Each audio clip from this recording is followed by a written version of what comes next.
اس تابوت کے ساتھ اسی طرح کی عقیدت وابستہ ہے جیوز کی، جس طرح کی ہماری عقیدت نبی صلی اللہ علیہ وآلہ وسلم کے تبرکات کے ساتھ ہے۔ ہمارا چینل سبسکرائب کرنا اور نوٹیفیکیشن بیل آن کرنا نہ بھولیے گا تاکہ ہمارا رابطہ برقرار رہے۔ تابوت سکینہ میں سیدنا موسیٰ علی نبینا و علیہ الصلوۃ والسلام اور سیدنا ہارون علی نبینا و علیہ الصلوۃ والسلام کے تبرکات موجود ہیں، یعنی عصا موسوی، یہ جو وہ کلیم کرتے ہیں۔ اسی طریقے سے ان کا جبہ مبارک، تورات کی تختیاں جو اللہ تعالیٰ نے دی تھیں کوہ طور پہ ان کو، وہ یہ کلیم کرتے ہیں یہ ساری چیزیں تابوت سکینہ میں موجود ہیں۔ سکینہ یعنی دل کو سکون دینے والی تابوت، ایک ایسا بکسا بڑا سا جس میں ان کے دل کے سکون والی چیزیں موجود ہیں۔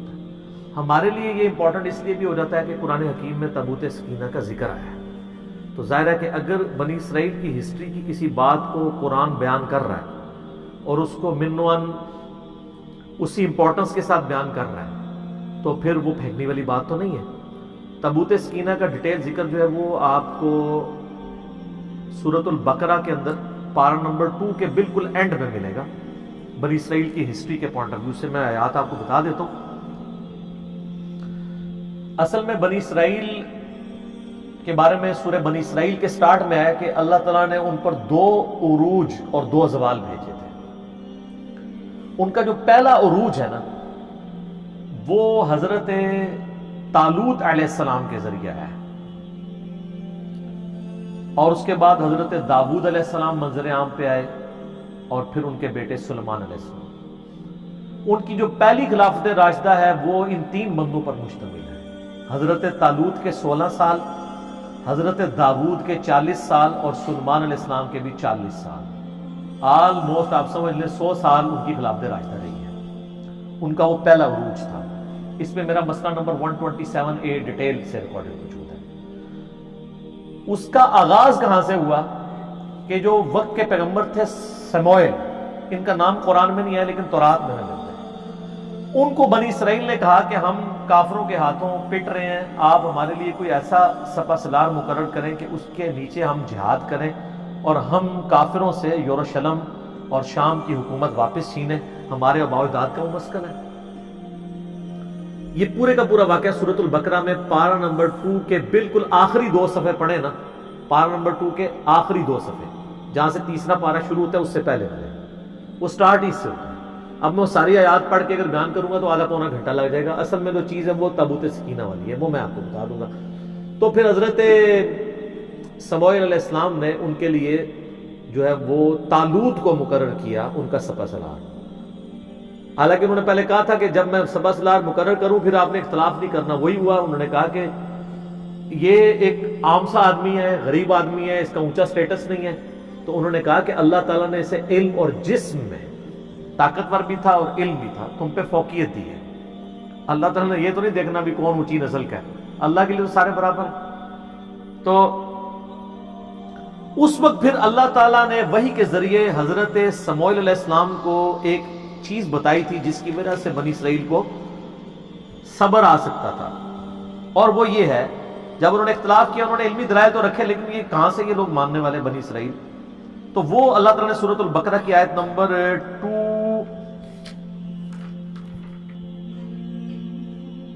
233 آن ورڈ نا یہ پورا سلسلہ سٹارٹ ہو رہا ہے۔ 43 پارہ نمبر 2 کے اینڈ، الم تر الی الذین خرجوا من دیارہم وہم الوف۔ اس کے بعد آگے جا کے آتا ہے وقال لهم نبیہم، اور ان کے پیغمبر نے ان سے کہا، یعنی سموئیل کا نام یہاں پہ نہیں آیا، وہ آپ کو تورات سے ملتا ہے، اولڈ ٹیسٹمنٹ سے۔ ان اللہ قد بعث لکم طالوت ملکا، کہ بے شک اللہ نے طالوت کو تمہارے لیے بادشاہ مقرر کیا ہے۔ اچھا، اس سے ملوکیت بھی لوگ ثابت کرتے ہیں، او بھائی طالوت کو بادشاہ اللہ نے مقرر کیا تھا، بنو امیہ اور بنو عباس کے لوگوں کو اللہ نے نہیں مقرر کیا تھا۔ وہ تو مسند ابی جعلہ میں حدیث ہے صحیح سند کے ساتھ، نبی علیہ السلام نے اپنی وفات سے چند دن پہلے خواب میں دیکھا کہ بنو مروان کے بندر میرے ممبر پر کود رہے ہیں، اور ابو ہریرہ کہتے ہیں پھر آپ علیہ السلام اپنی وفات تک مسکرائے نہیں۔ ان حکمرانوں کو تو نبی علیہ السلام بندر کہہ کے گئے ہیں، ان کی ملوکیت قرآن سے ثابت کرتے ہیں بھئی یہ اللہ نے بادشاہ مقرر کیا تھا۔